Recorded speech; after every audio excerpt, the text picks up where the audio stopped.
High everyone, আমি Rumki. Welcome you all to my life. এটা গতকালের ব্লগ।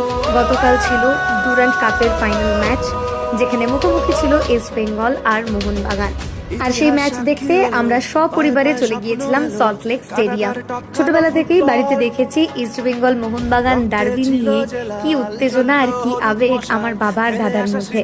সেই জায়গা থেকেই ইস্ট বেঙ্গলের প্রতি ভালোবাসাটা হয়তো আমারও এসে গেছে। আর ইনি হচ্ছেন আমাদের বাড়ির ছোট্ট সদস্য, আমার দাদার মেয়ে।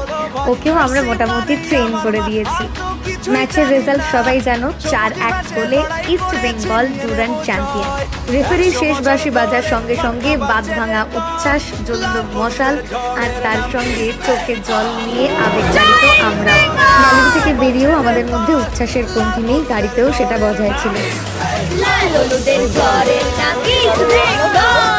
ইস্ট বেঙ্গল যখন জিতেছে তখন সেলিব্রেশন তো বানতা হে, তাই আমরা চলে গিয়েছিলাম ব্যারাকপুরের দাদা বৌদিতে।